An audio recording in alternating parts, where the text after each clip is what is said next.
Bismillahirrahmanirrahim. Assalamualaikum warahmatullahi wabarakatuh. Alhamdulillah. Wassalatu wassalamu ala rasulillah Sayyidina Muhammad ibni Abdillah wa ala alihi wa sahbihi wa man walah. Wala hawla wala quwata illa billahil aliyyil azim. Amma ba'du. Yang saya hormati para orang tua, para sesepuh, para asatidah, Al-Mukarram Al-Ustadz Burhan, Al-Mukarram Bapak Haji Fuad, Al-Mukarram Ketua RW 010, Al-Mukarram Bapak Mundir, Al-Mukarram Al-Ustadz Asmat, Al-Mukarram Al-Ustadz Hasbullah Abil Khusus, yang kita muliakan guru kita bersama Al-Mukarram Al-Ustadz Dr. Andas Muhammad Sa'i.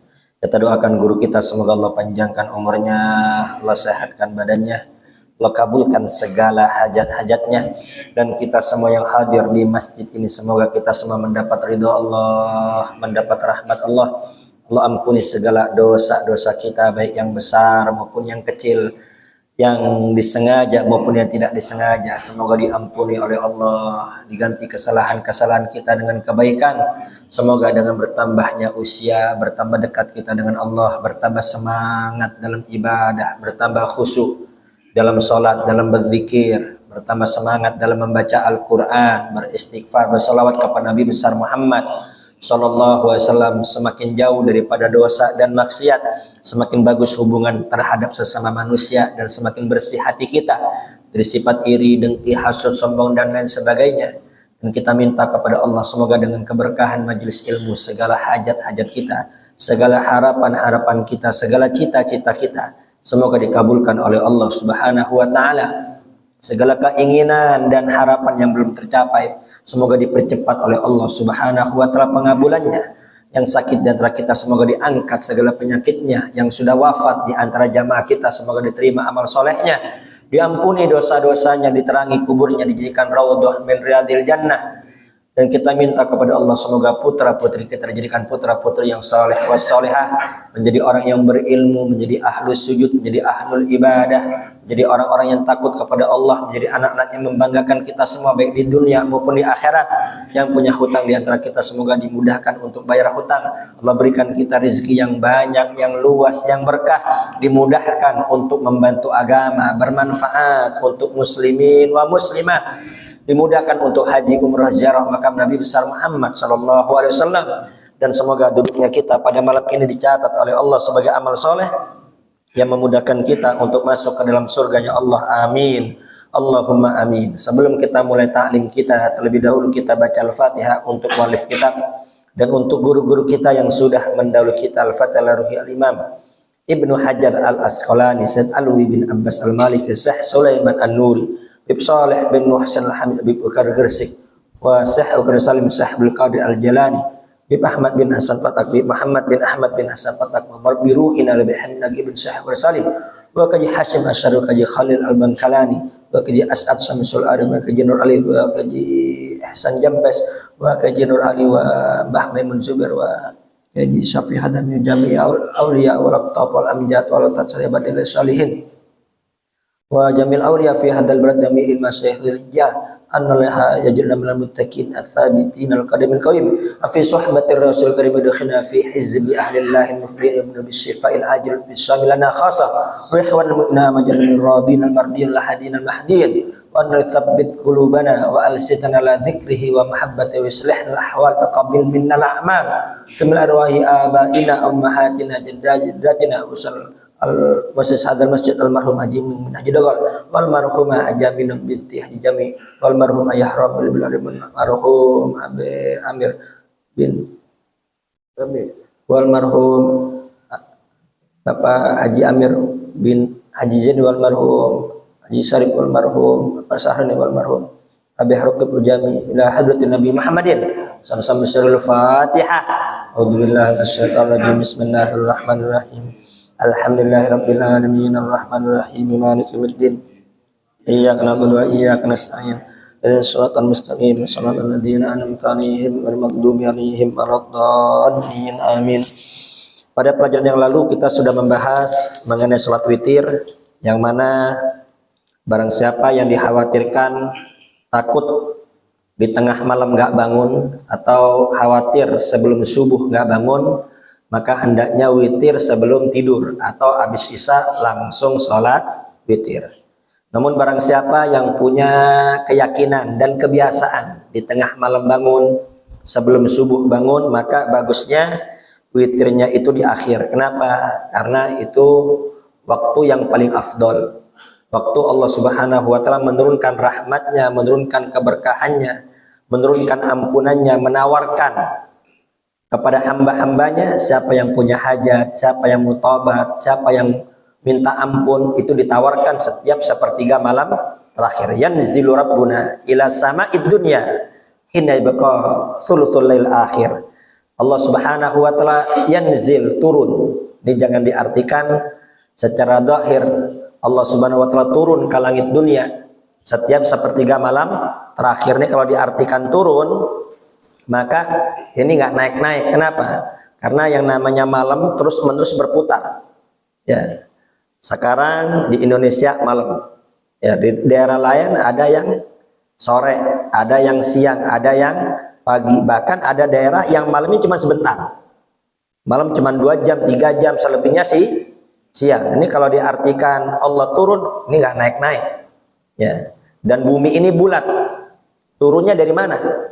Ya, semua ini atas dari mana? Arah atas itu tidak diketahui. Jadi yanzilu Rabbuna ila sama'id dunya, ya. Ini diartikan Allah menurunkan rahmatnya, Allah menurunkan anugerahnya, Allah menurunkan ampunannya. Ya, jadi setiap hadis dan ayat yang secara zahir menunjukkan bahwasanya Allah berbentuk, itu harus ditakwil. Ya, ditakwil dengan makna yang tidak bertentangan dengan sifat-sifat Allah Subhanahu wa Ta'ala. Karena apabila bertentangan dengan sifat, dengan firman Allah, laisa kamitslihi syai'un, Allah tidak serupa dengan sesuatu, ya. Apabila bertentangan dengan ayat itu, berarti bukan ayatnya yang salah, tapi pemahamannya yang berbeda. Ar-Rahman 'alal arsy istawa. Allah istiwa di atas arsy. Nah, istiwa di sini ini tidak boleh diartikan Allah duduk. Ya. Ini harus ditakwil. Siapa yang mengajarkan takwil? Ya, takwil diajarkan dalam Al-Qur'an, wa ma ya'lamu ta'wilahu illallah. Tidak ada yang tahu takwilnya kecuali Allah. Ya, warrasikhuna, dan orang-orang yang mantap mendalam dalam keilmuannya. Ya. Dan Abdullah bin Abbas mendapat doa dari Nabi, Allahumma faqihu fiddin wa alimhut ta'wil. Ya Allah, pahamkan Ibnu Abbas ini mengenai agama dan pahamkan dia mengenai ta'wil. Nah, apabila diartikan Allah duduk di atas arsy, berarti sama dong dengan makhluknya. Ini bertentangan dengan firman Allah, laisa kamitslihi syai'un, Allah tidak serupa dengan sesuatu. Qul huwallahu ahad, Allahus samad, lam yalid wa lam yulad wa lam yakul lahu kufuwan ahad. Kata-kata duduk, kalau diartikan Allah duduk di atas arsy, timbul pertanyaan, besar mana Allah dengan arsy-Nya? Saya duduk di kursi, besar mana saya dengan kursi? Kata-kata duduk, ya, duduk berarti kan berbentuk, berwujud. Ya, yang duduk besar apa kecil, tinggi apa pendek, gemuk apa kurus, warnanya apa? Ya, ini terus panjang. Ini bertentangan dengan laisa kamitslihi syai'un ma khatara bi balika fallahu bi khilafi dzalik. Semua yang terlintas di hatimu, di benakmu, oh mungkin Allah seperti ini. Tidak. Allah tidak seperti apapun. Tafakkaru fi khalqillah wa la tatafakkaru fi dzatillah. Renungi saja ciptaan-ciptaan Allah. Kita merenungi ciptaan Allah saja kita nggak sanggup. Ya, kita semua yakin punya roh, betul apa tidak? Pernah lihat kayak apa roh kita? Tapi kita percaya. Ya. Jadi kita nggak disetting, nggak sanggup. Akal kita nih, ya, ini akal kita, panca indera kita nggak disetting untuk dapat melihat zat Allah. Jangankan untuk melihat zat Allah, melihat roh saja nggak bisa. Ya, di sini yang hadir bukan hanya manusia, ada jin, ada malaikat. Mata kita tidak bisa melihat. Bahkan virus corona, ya, virus aja kita mata kita nggak lihat, tapi kita percaya. Jadi merenungi ciptaan-ciptaan Allah saja kita tidak sanggup. Maka jangan merenungi zat Allah. Jadi apabila terlintas di benak kita, oh mungkin Allah seperti ini, fallahu bi khilafi dzalik, Allah tidak serupa dengan apapun. Makanya ketika ruku dan ketika sujud kita dilarang baca Quran. Ya, sebagaimana Nabi besar Muhammad bersabda, inni nuhitu an aqra al-Quran raki'an aw sajidan. Aku dilarang baca Quran dalam keadaan ruku dan dalam keadaan sujud. Kenapa kok dalam ruku dan sujud nggak boleh baca Quran? Karena posisi kepala kita sedang sejajar dengan kemaluan. Bahkan ketika sujud lebih rendah dibanding bokong kita. Posisi kita bukan posisi di atas. Quran itu mulia, Quran itu agung. Dan tidak pas kita membacanya dalam keadaan rendah. Ruku dan sujud kita sedang merendahkan diri kita di hadapan Allah. Kita bukan apa-apa, ya. Kita hanya hamba yang kecil, hamba yang lemah di hadapan kebesaran, keagungan Allah Subhanahu wa Ta'ala. Makanya ketika ruku dan sujud nggak boleh baca Quran, nggak pas, posisi tidak pas. Sebagaimana kita di kamar mandi jangan baca Quran, jangan zikir. Kenapa? Tempat kotor, tempat najis. Ya, kalau dalam hati itu tidak mengapa. Bayangin baca Quran aja kita nggak boleh dalam keadaan rendah, apalagi naruh Quran di bawah. Ada nggak sekarang naruh Quran di bawah? Banyak. Ya, bahkan pinter baca Quran tapi Quran taruh di bawah. Makanya Al-Imamun Nawawi menulis kitab khusus Al-Adab fi Hamlatil Quran. Adab bagi para pengemban Al-Quran. Ya, orang jangan hafal Quran doang, jangan paham Quran doang tapi nggak punya adab. Gak punya akhlak, gak bisa bedakan yang mana Quran, yang mana Quran. Sabbih isma rabbikal a'la, sucikan, tinggikan nama Tuhanmu, jangan ditaruh di bawah. Ya, kadang Yasin buat kipas. Yasin Quran bukan? Quran isinya. Dalamnya ada zikir, ada lafaz Allah, ada lafaz Nabi. Buat kipas, pantas gak? Gak pantas. Ya. Jadi Yasin itu buat dibaca, bukan buat kipas. Kadang dioper, dilempar-lempar. Nah, ini nggak boleh dioper dilempar-lempar. Ya, jangan taruh di bawah juga. Minta meja atau minta apa? Bantal kepada tuan rumah agar Yasin taruh di atas, jangan taruh di bawah. Sabbih isma rabbikal a'la. Makanya ketika ruku dan sujud apa yang dibaca? Subhana rabbiyal azimi wa bihamdi. Sama subhana rabbiyal a'la wa bihamdi ketika sujud. Subhana, sucikan Tuhanmu yang maha tinggi. Subhana rabbil azimi, sucikan nama Tuhanmu yang maha agung. Wa bihamdi, dan pujilah. Ya, wa bihamdi, dan pujian hanya untuk Allah. Maha suci artinya apa? Jangan sampai ketika ruku dan sujud kita membayangkan kita sedang sujud di hadapan Allah. Kita bayangkan bentuk Allah. Jangan sampai seperti itu.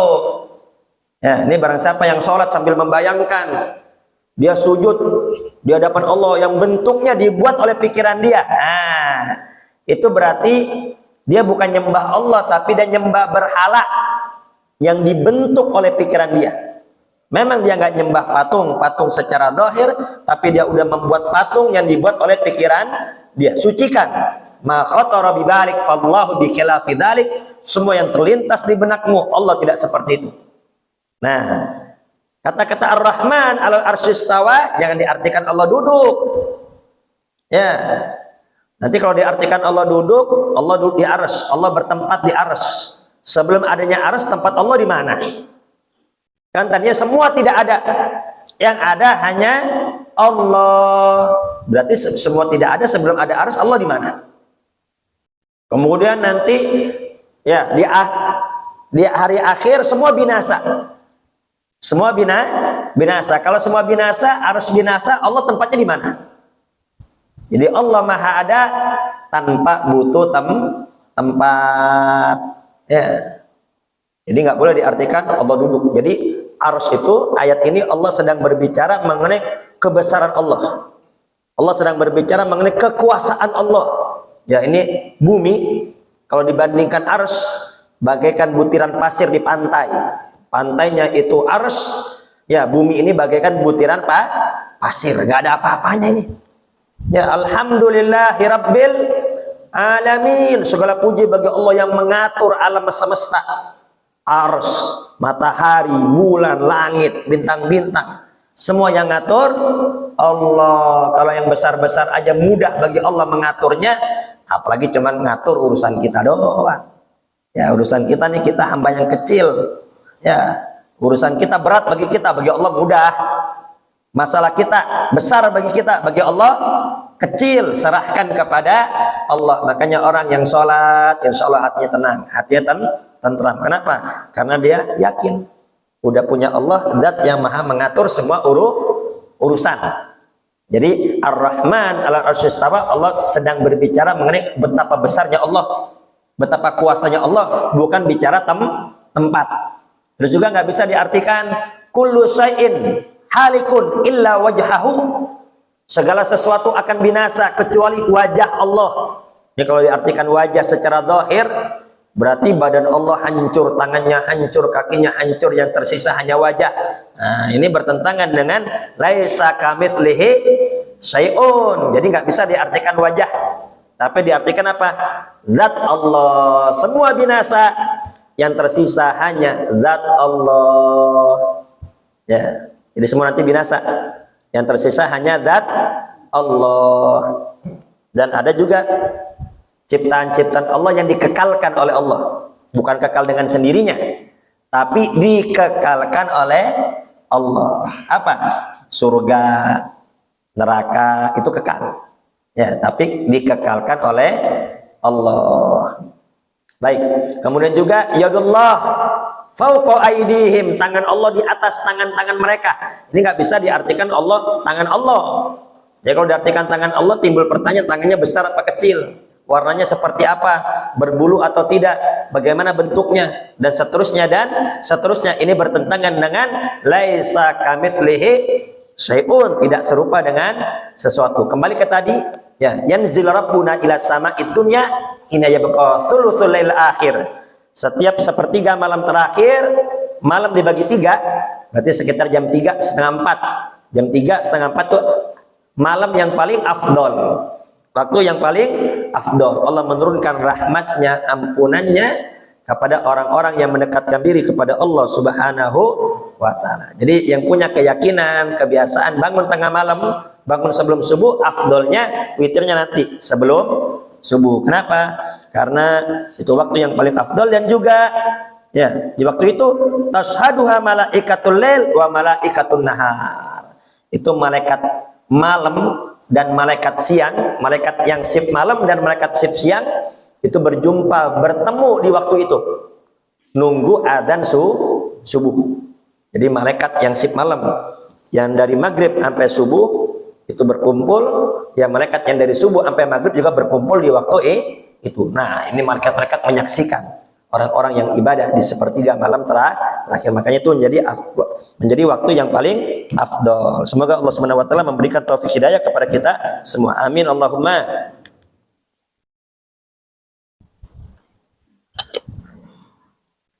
Selanjutnya bab salat duha. An Aisyah radhiyallahu anha qalat, dari Sayyidah Aisyah, semoga Allah meridai beliau berkata, karena Rasulullah sallallahu alaihi wasallam, dahulu Nabi besar Muhammad sallallahu alaihi wasallam, yusallid duha arba'an, salat duha sebanyak 4 rakaat.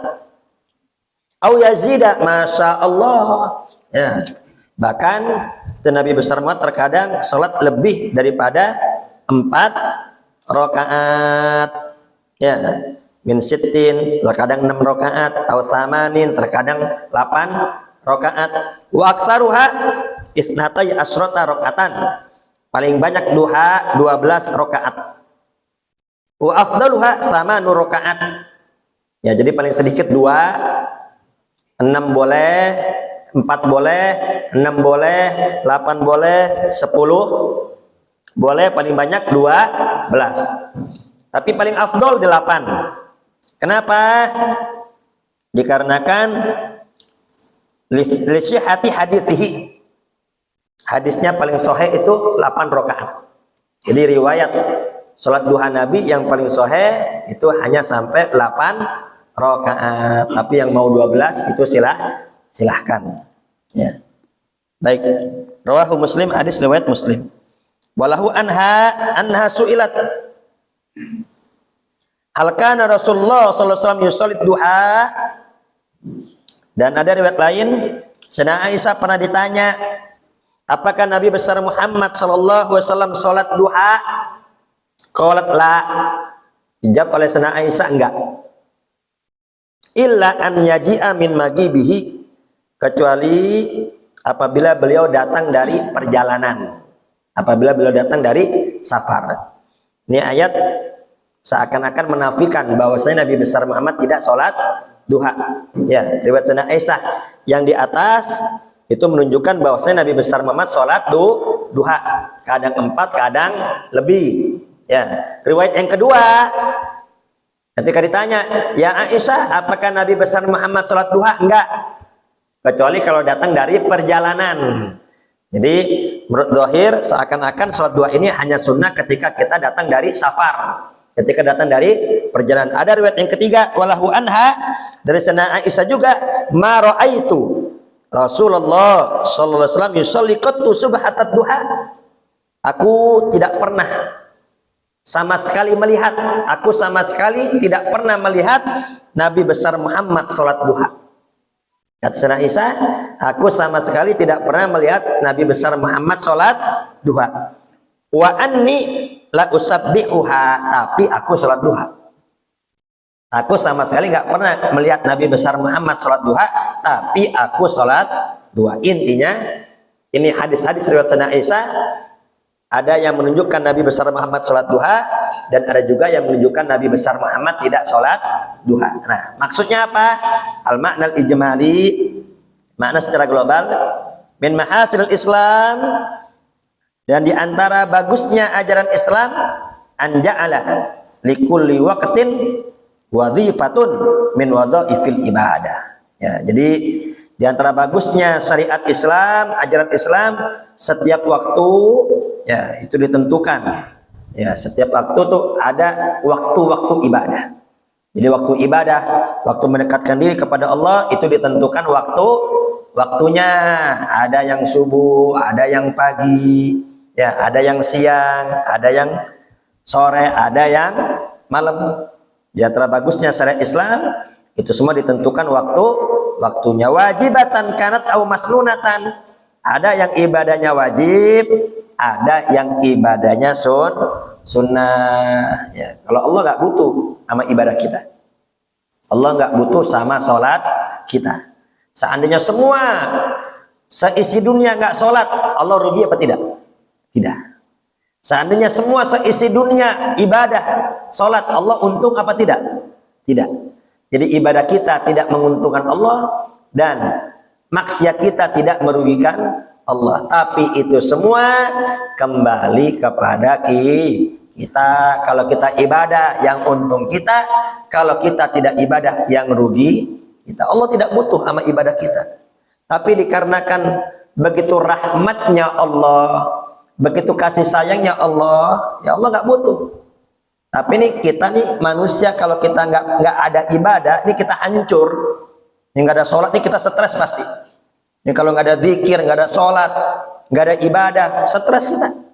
Ya, menghadapi ujian-ujian dunia, menghadapi permasalahan-permasalahan ini kalau tanpa ibadah stres. Betul apa tidak? Jadi Allah maha kasih sayang. Allah nggak butuh sama ibadah, tapi kita nih manusia butuh. Kalau dilosin begitu saja tanpa ada waktu, maka kita manusia nih kebanyakan lalainya, kebanyakan lupanya. Ini kalau nggak diatur waktunya, wah kita semua lalai. Akhirnya apa? Dibikin waktunya. Inna sholata kanat alal mu'minina kitabam mawquta. Ini kata Imam Ibnu Athaillah As-Sakandari dalam kitab Hikamnya, Allah nentuin waktu karena sayang sama kita. Ini kalau nggak ditentuin waktunya, Ini kita semua bakal lewat gitu saja tanpa ibadah diingetin. Nih waktu-waktu ini untuk ibadah kepada Allah. Ada yang wajib, ada yang sunnah. Ya. Dan Allah juga ingin menguji kita. Siapa yang cepat-cepat, siapa yang malas. Ya, inna sholata kanat al mu'minina kitaban mauquta. Salat udah tentukan waktu-waktunya. Ada awal waktu, ada awal waktu. Ada wa'usatu, ada pertengahan waktu, dan ada juga akhirul waktu. Allah ingin menguji kita, siapa yang segera mencari ridho Allah dan siapa yang semangatnya kurang. Allah pengen tahu siapa di antara hamba-hambanya nih yang benar-benar semangat, kemudian yang setengah. Semoga kita semua termasuk orang-orang semangat. Amin. Wa nawwa'aha li'alla tajjarun nafsu min mulazamati nau'in khasin. Ya. Dan Allah bikin ibadah tuh macam-macam. Kalau ibadah hanya satu macam, kita bosan. Ya, ini ibadah ada sholat, ada puasa, ada sedekah. Ya, bahkan perkara mubah pun, makan, minum, tidur pun kalau kita niatkan ibadah, ya itu menjadi ibadah di sisi Allah Subhanahu wa ta'ala. Rifqan bil ibad, tuh saking sayangnya sama hambanya. Allah saking sayangnya sama hambanya, Allah bikin macam-macam itu jadi ibadah. Bukan hanya satu macam. Kalau satu macam doang bosan kita. Karena manusia ini sifatnya bosan. Lihat loh, umatnya Nabi Allah, ya, umatnya Nabi Allah Musa minta makan dari surga, dikasih manna wassalwa, ya, dikasih makan dari surga. Bilang apa dia?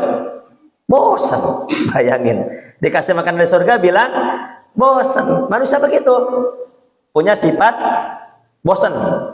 Demikian juga zikir dibikin macam-macam. Salawat itu zikir, istighfar zikir, tasbih juga zikir, Quran juga zikir, duduk majelis ilmu juga zikir, macam-macam. Ya, jadi kalau kita sedang bosan, lagi malas ibadah yang satu, maka ganti sama ibadah yang lainnya. Yang penting jangan sampai waktu kita kosong dari ibadah. Ini biasa kita baca Quran, tapi kalau lagi segan banget ya udah pegang tasbih, muter tuh tasbih, baca istighfar. Ya istighfar udah banyak, ya udah ganti sama sholawat. Ya, sholat udah banyak, ganti sama tasbih. Mana enaknya? Yang penting waktu kita nggak kosong dari ibadah. Lihat, saking sayang Allah sama hamba-hamba, Allah tahu nih, dia manusia punya sifat bosan. Ya, tapi dia butuh sama zikir, dia butuh sama ibadah. Kalau nggak zikir, nggak ibadah, hancur manusia, gila manusia, stres manusia. Dibikin zikir, ibadah itu macam-macam. Sampai makan minum pun itu dihitung ibadah. Al-Imam Al-Ghazali berkata, ya, kan a'maru ummati baina sittin wa sab'in. Umur umatku, kata Nabi, antara 60 sampai 70. Nah, kata Imam Ghazali, seandainya manusia setiap hari tidur 6 jam. Ya, seandainya manusia setiap hari tidur 6 jam, maka dia sudah menghabiskan, kalau umurnya 60, maka dia sudah menghabiskan waktu 20 tahun hanya untuk tidur saja. Ya. Ya, 8 jam. Kalau sehari dia tidur 8 jam, kan waktu sehari berapa jam? 24 jam. Ya, 24 jam. Nah, seandainya sehari dia tidur 8 jam sehari, umur 60 tahun, berarti Pak, untuk tidur saja sudah menghabiskan waktu 24 jam. Itu buat tidur doang. Belum ngobrolnya, belum ngerokoknya, belum ngopinya, belum jalan-jalannya, belum mancingnya. Ya. Belum bercandanya. Ibadahnya berapa jam ibadahnya? Berapa tahun ibadahnya? Ya Allah. Tapi ya, tidur tuh yang 20 tahun kalau kita niatin ibadah, jadi ibadah di sisi Allah Subhanahu wa ta'ala. Rifqan bil ibad, saking sayangnya Allah terhadap hamba-hambanya. Hadza waktu duha. Nah, ini waktu duha, indartifa'is syams. Ketika matahari mulai naik. Ya, ini ketika isyraq. Ya, ketika isyraq 15 menit atau 20 menit dari isyraq, maka sudah masuk waktu duha. Sekarang nih isyraq ini jam 6 kurang berapa? Kurang 14 ya. Jam 6 kurang 14 saja sudah isyraq sekarang. Ya, 20 menit dari itu sudah masuk waktu duha. Ya. Nah, Nabi besar Muhammad mensunnahkan kita sholat duha. paling sedikit 2, ya, paling banyak 12. Ada riwayat paling banyak 8. Nah, ini bagaimana mengenai hadis ini? Ya, yang mengatakan Sayyidina Aisyah tidak pernah melihat Nabi besar Muhammad sholat duha. Dijawab oleh Said Alwi, ya, tidak melihatnya Sayyidina Aisyah Nabi besar Muhammad sholat duha bukan berarti sholat duha nggak ada. Sayyidina Aisyah nggak pernah melihat Nabi besar Muhammad sholat duha. Bukan berarti dengan nggak ngelihatnya Sayyidina Aisyah sholat duha itu tidak ada. Cuman Sayyidina Aisyah aja yang nggak pernah melihat Nabi besar Muhammad sholat duha. Ya, bisa jadi Nabi besar Muhammad sholatnya apa? Di rumah istri-istri yang lain. Karena Nabi besar Muhammad punya 9 rumah. Ya. Buktinya apa? Meskipun Nabi Sayyidina Aisyah berkata, aku tidak pernah melihat Nabi besar Muhammad sholat duha, tapi aku sholat duha. Ya, berarti kan sholat duha itu ada. Hanya saja Sayyidina Aisyah kebetulan nggak pernah melihat Nabi besar Muhammad sholat duha. Ya. Kemudian ketika ada dalil yang menunjukkan bahwasanya sholat duha ada, dan ada juga dalil yang mengatakan sholat duha tidak ada, maka muqaddamun wal mutsbit muqaddamun ala nafi. Maka dalil yang mengatakan ada itu lebih didahulukan daripada dalil yang mengatakan tidak ada. Ya. Jadi gimana? Yang kita dahulukan? Yang kita dahulukan dalil yang mengatakan Nabi besar Muhammad sholat duha. Lagi pula Sayyidina Aisyah yang berkata dia tidak pernah melihat tapi dia juga sholat duha. Kemudian ya, Sayyidina Aisyah, dan di sini juga dijelaskan Nabi besar Muhammad sholat duha. Ada riwayat juga Nabi besar Muhammad tidak sholat duha. Maka bagaimana? Ini menunjukkan bahwa sholat duha itu sunnah. Ini kalau Nabi besar Muhammad tiap hari terus menerus gak putus-putus sholat duha, maka sholat duha bisa jadi wajib. Kalau Nabi besar Muhammad gak pernah meninggalkan sholat duha, maka bisa jadi sholat duha itu wajib. Ya, dengan Nabi besar Muhammad terkadang meninggalkan sholat duha, itu menunjukkan bahwasanya sholat duha itu hukumnya sunnah. Dan hadis sholat duha ini, ya, itsbatuha rawahu syaikhan, diriwayatkan oleh Bukhari wa Muslim. Jadi riwayat yang mengatakan sholat duha itu disunnahkan itu riwayat Bukhari wa Muslim. Yang mengatakan sholat duha tidak sunnah itu hanya satu, riwayat Muslim saja. Yang mengatakan Nabi besar Muhammad tidak duha itu hanya satu, riwayat Muslim saja. Itu pun riwayat Sayyidina Aisyah. Ya, Sayyidina Aisyah pun mengatakan apa? Aku tidak pernah melihat Nabi sholat duha, tapi aku pribadi sholat duha. Jadi intinya sholat duha ini hukumnya sunnah. Wa hikmatu sholatid duha, apa hikmahnya sholat duha? Ta'diyatu syukril badan ala nikmatis sihah. Ialah bentuk syukur atas nikmat sehat badan. Jadi ketika kita bangun tidur, ya badan sehat, syukur sama Allah. Dengan apa? Dengan sholat duha. Ya, yusbihu ala kulli sulama minan nas shadaqah. Itu setiap persendian manusia tiap harinya butuh disedekahin. Ini persendian kita ada berapa? Manusia nih. Ini di jari aja udah banyak nih. Ya, di jari persendian udah banyak nih. Kalau nggak ada persendiannya kita nggak bisa gerak ini. Betul apa tidak? Ini baru jari ini. Ya, setiap persendian ini itu kudu disedekahin. Ya, ini kira-kira kita kalau sampai sedekah setiap persendian sampai ratusan, ribet gak ngitungnya? Ribet ngitungnya. Ya, kita harus sedekah sampai ratusan tuh ribet ngitungnya. Nah, apa kata Nabi? Ya, cukup itu semua.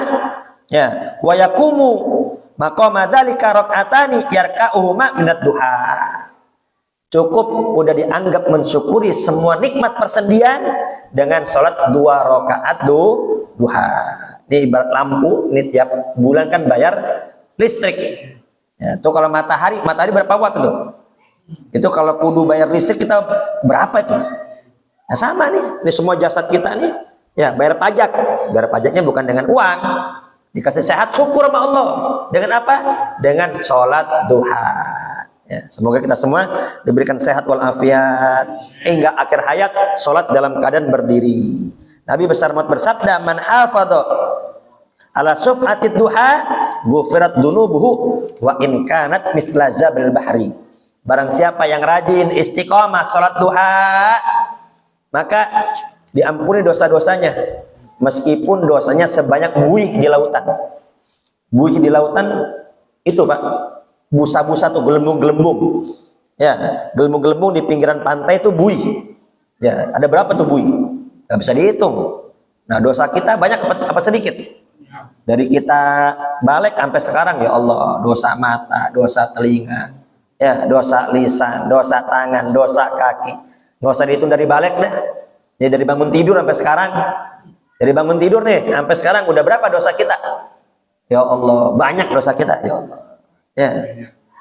Ini kalau kita mikirin dosa-dosa kita, ya Allah, kayaknya kita jauh nih dari surga. Kalau mikirin dosa. Atau kalau dibukuin, dibikin buku dosa-dosa kita, berapa lemari Pak? Ini kalau dibukuin ini berapa lemari dosa-dosa kita, ya Allah. Ya. Tapi semoga kita semua dapat ampunan dari Allah. Dengan salat duha, itu dosa-dosa sebanyak buih di lautan diampuni oleh Allah Subhanahu wa ta'ala. Ya. Bahkan di antara kemuliaan salat duha, sampai Nabi besar Muhammad SAW berwasiat kepada Abu Hurairah, ya Abu Hurairah, jangan kau tinggalkan salat duha meskipun 2 rakaat. Ya Abu Hurairah, jangan tinggalkan salat duha meskipun hanya 2 rakaat. Saya masih ingat ya, guru kita Al-Mukarram Ustaz Sa'i pernah cerita sama saya, ya, itu ada orang itu istiqomah salat duha. Ya, sampai-sampai tuh kalau dia bepergian tetap dia istiqomah salat duha. Ya, di bis misalnya, izin dia sama supir, "Pir, mau ngencing, Pir." Ya, nah supir berhenti tuh ke rest area. Kan nggak mungkin ngencing doang. Ya, yang lain juga pasti pada ikut. Ngencing sebentar, wudu, sholat 2 rakaat. Tuh, saking menjaganya istiqomah sholat duha. Dan sholat duha ini ya sunnah, ini boleh sholat di atas kendaraan. Ya, jadi bapak-bapak, ibu-ibu, ya, bapak-bapak semua, ya kalau kita ada di atas mobil, ya boleh, di atas kereta kita istiqomah sholat duha, jaga istiqomah, boleh sholat di atas kendaraan. Kalau sholat sunnah, sholat di atas kendaraan boleh. Ya, ruku tinggal nunduk, sujud lebih rendah lagi.